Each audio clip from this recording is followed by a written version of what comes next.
ॐ श्री परमात्मने नमः। अथ सप्तमोऽध्यायः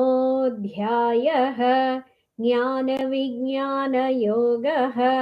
श्रीभगवानुवाच मय्यासक्तमनः पार्थ योगं युञ्जन्मदाश्रयः असंशयं समग्रं मां यथा ज्ञास्यसि तच्छृणु। पदविभजन for shloka 1. मयि आसक्तमनाः पार्थ योगं युञ्जन् मदाश्रयः असंशयं समग्रं मां यथा ज्ञास्यसि तत् शृणु. The meaning of shloka 1 is Sri Bhagavan said, Arjuna, now listen how with the mind attached to me through exclusive love and practicing yoga with absolute dependence on me, you will know me, the repository of all power, strength, and glory, and other attributes, the universal love, in entirety and without any shadow of doubt. Shloka 2, chapter 7.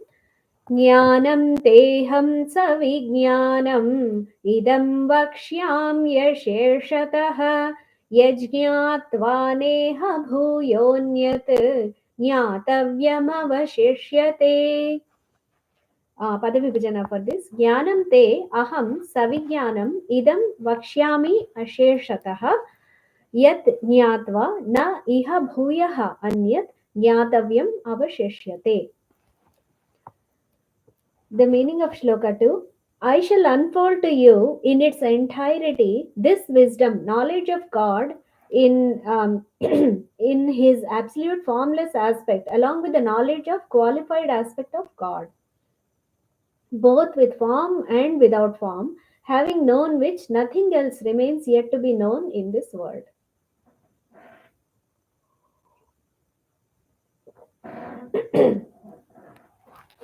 Shloka 3.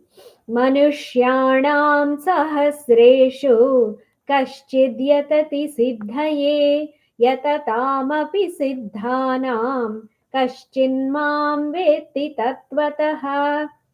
So the Padavibhajana for this is almost same as the shloka. Hardly one among thousands of men strives to realize me, which is God. Of those striving yogis again, some rare one, devoting himself exclusively to me, knows me in reality. Shloka 4 and 5 are together. Bhumirapo nalo vayuhu kham mano buddhireva cha ahamkara iti yamme bhinna prakrutirashtadha. Shloka 5.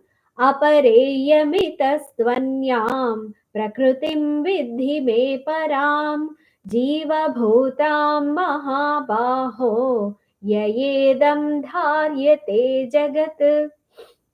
So shloka 4 padavibhajana here. So here this talks about the 8 different elements, right? 8 parts. So starting with bhumihi, apaha, analaha, vayuhu, kham, manaha, buddhihi, evacha, ahamkaraha, iti, iyam me bhinna prakriti ashtadha. And shloka 5 padavibhajana. अपरा इयम् इतः तु अन्यं प्रकृतिं विद्धि मे परां जीवभूतां महाबाहो यया idam धार्यते jagat. Okay, so the meaning of both of them are together here. Earth, water, fire, air, ether, mind, reason, and also ego. These constitute my nature divided into 8 parts. So this is Bhagavan's nature is what they are saying.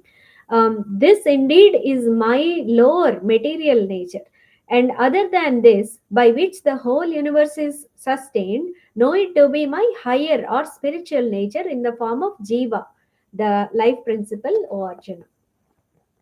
Shloka 6.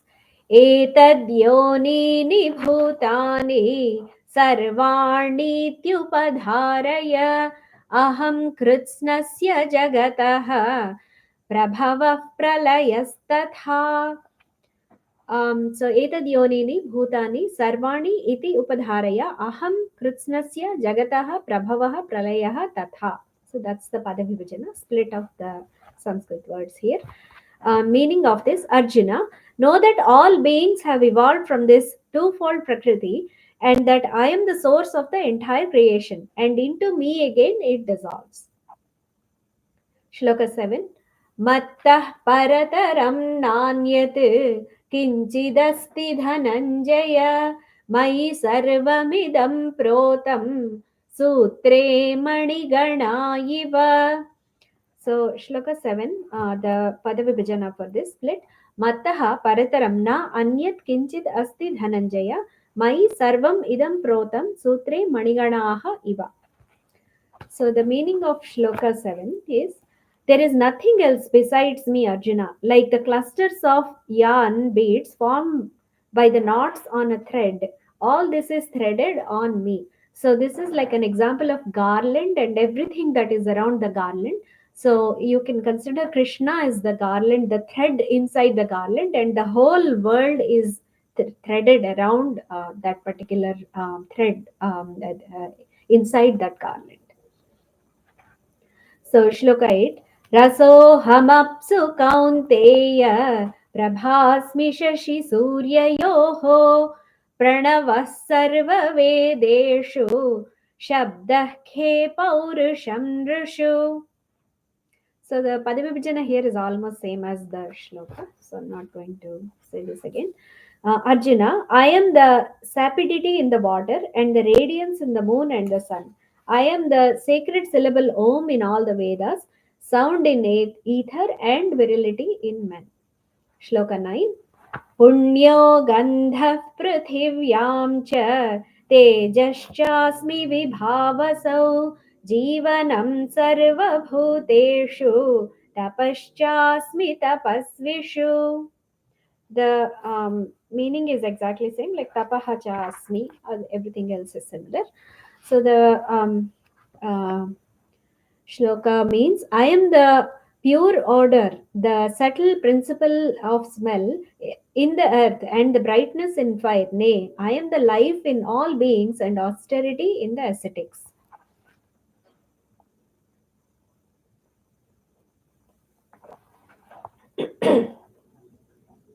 Shloka 10. बीजं मां सर्वभूतानां विद्धि पार्थ सनातनं बुद्धिर्बुद्धिमतामस्मि तेजस्तेजस्विनामहम्. The meaning, Padavibhajana is almost similar in this also.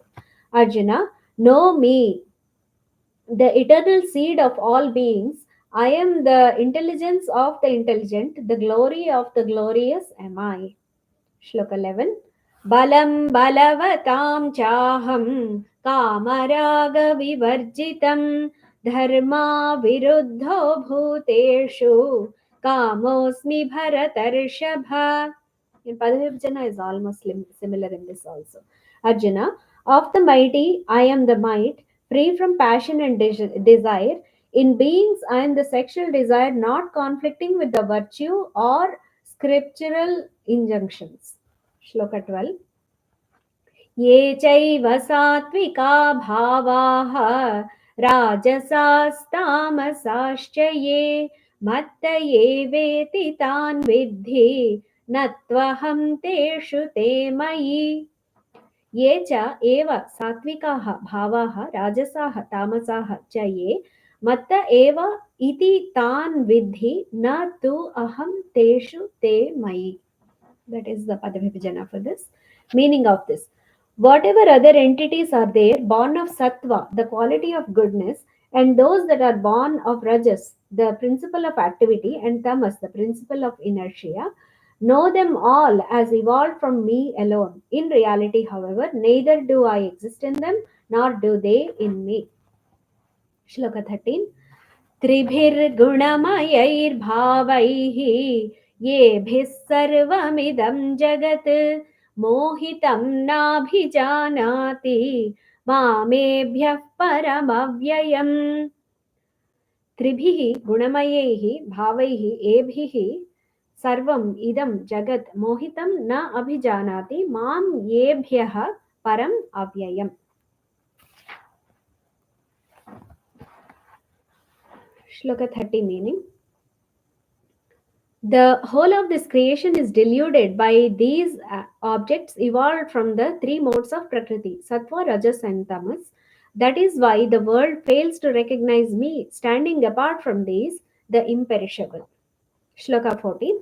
Daivi hyesha gunamayi mama maya duratyaya mame vaye prapadyante maya metam taranti te.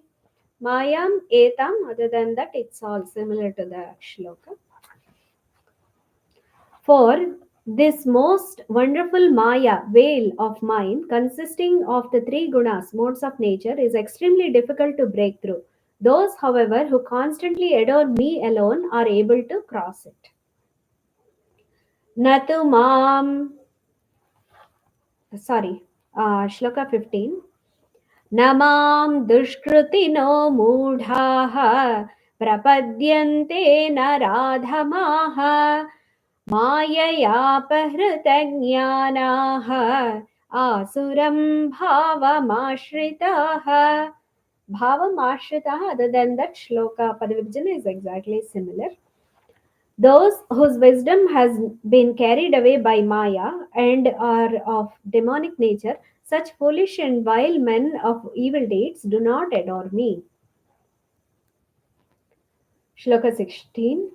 Chaturvidha bhajante mam jana sukrutinarjuna arto jignyasurartharthi jnani cha bharatarshava.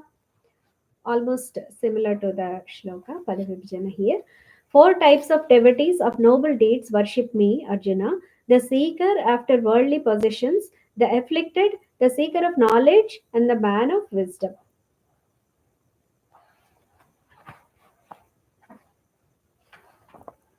Artho is the seeker of worldly possessions. Jigyasu is the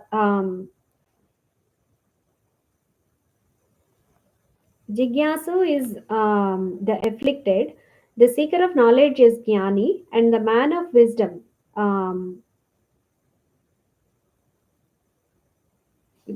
of wisdom is Jnani. And the seeker of knowledge is Jignasu. Artha is the afflicted, and Artharthi is Sampada, the person who's needing the worldly possessions. So Artharthi, Artaha, Jignasuhu, Jnani. Okay, so I think I slightly messed them up in the order. So all the four types of devotees of noble needs worship me. Shloka 17. Tesham jnani nityayuktaha ekabhaktirvishishyate priyo hi jnaninotyartham aham sacha mama priyaha. Tesham jnani nityayuktaha ekabhaktihi vishishyate priyaha hi jnaninaha atyartham aham saha cha mama priyaha. So, the meaning of Shloka 17 is, of these, the best is the man of wisdom, which is Jnani, ever established in identity with me and possessed of exclusive devotion. For I am extremely dear to the wise man who knows me in reality, and he is extremely dear to me. Shloka 18.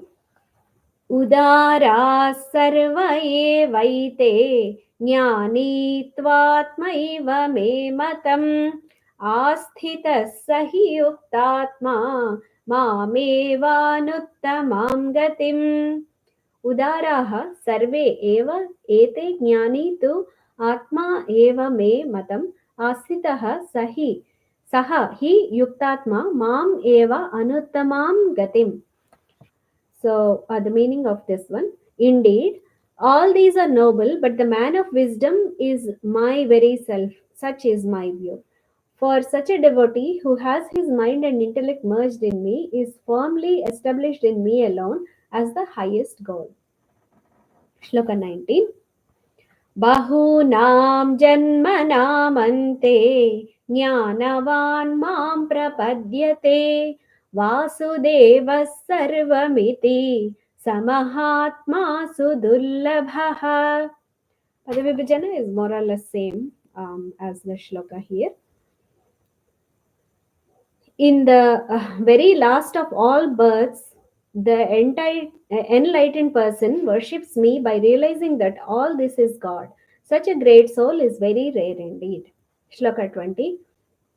कामैस्तैस्तैर्हृतज्ञानाः प्रपद्यन्तेऽन्यदेवताः तं तं नियममास्थाय प्रकृत्या नियता स्वया. The meaning of the Padavibhajana: Kamaihi taihi hritajnanaha prapadyante anyadevataha tam niyamam asthaya prakrutya niyataha swaya. So the meaning of 20 is: those whose wisdom has been carried away by various desires, being prompted by their own nature, worship other deities, adopting norms relating to each.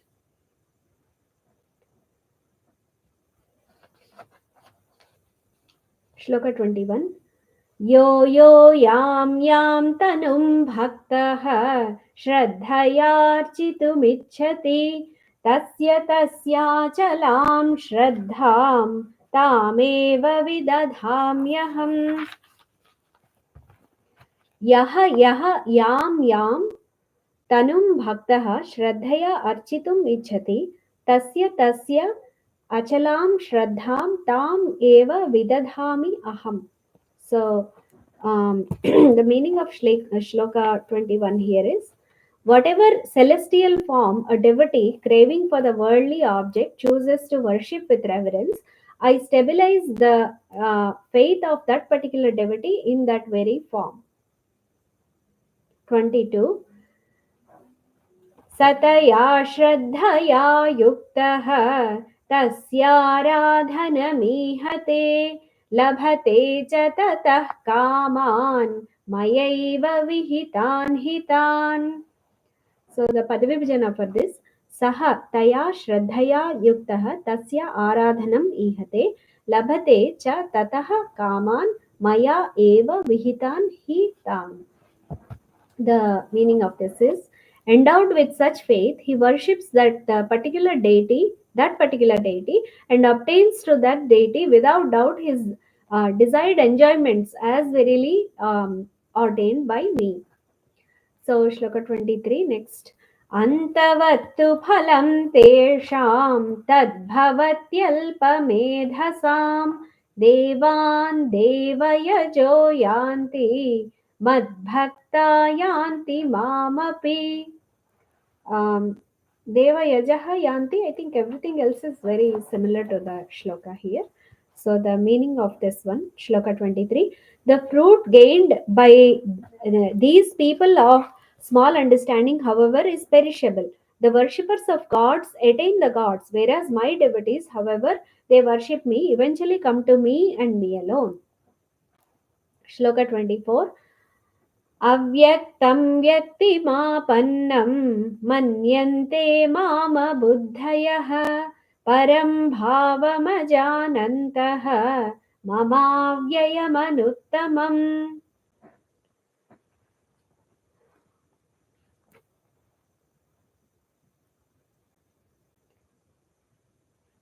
So the 24 Shloka 24 meaning: not knowing my supreme nature, unsurpassable and undecaying, the ignorant persons regard me, who am the supreme spirit beyond the reach of mind and senses, and the embodiment of truth, knowledge and bliss, to have assumed a finite form through birth as an ordinary human being. 25, Shloka 25. Naham prakashah sarvasya yogamaya samavritah मूढ़ोऽयं नाभिजानाति लोको मामजमव्ययम्. Moodhaha ayam. Other than that, everything else is very similar to the shloka here. So the meaning of 25 is: veiled by my yoga maya, my divine potency, I am not manifest to all. Hence, These ignorant folk fail to recognize me, the birthless and the imperishable supreme deity, that is, consider me as subject to birth and death. Shloka 26. Vedaham samatitani vartamanani charjuna bhavishyani cha bhutani mam tu vedana kaschana. Padavibhajana is almost similar to the shloka in this. Arjuna, I know all beings, past as well as present, nay, even those that are yet to come, but none devoid of faith and devotion knows me. So, Shloka 27, next one. इच्छाद्वेषसमुत्थेन द्वन्द्वमोहेन भारत सर्वभूतानि सम्मोहं सर्गे यान्ति परन्तप. Padavibhajana is very similar. No difference here. Shloka 27. O valiant Arjuna, through delusion in the form of pairs of opposites, such as pleasure and pain, etc., born of desire and aversion, all living creatures in this world are falling a prey to infatuation. Dvandva mohena, like pairs of opposites, right? Shloka 28. येषां त्वन्तगतं पापं जनानां पुण्यकर्मणां ते द्वन्द्वमोहनिर्मुक्ताः भजन्ते मां दृढव्रताः. Padavibhajana split for this is येषां तु अन्तगतं पापं जनानां पुण्यकर्मणां ते द्वन्द्वमोहनिर्मुक्ताः भजन्ते मां दृढव्रताः. Almost similar actually. 28 meaning, but those men of virtuous deeds whose sins have come to an end, being freed from delusion in the form of pairs of opposites born of attraction and repulsion, worship me with a firm resolve in every way. We'll have 29 and 30 meaning together. 29 is Jara Marana Mokshaya Mamashritya Yatanti Ye Te Brahma Tadviduh Kritsnam Adhyatmam Karma Chakhilam. Padavibhajana Jara Marana Mokshaya Mam Ashritya Yatanti Ye Te Brahma Tat Viduh Kritsnam Adhyatmam Karma Cha Akhilam. And Shloka 30, and we'll do the meaning after this.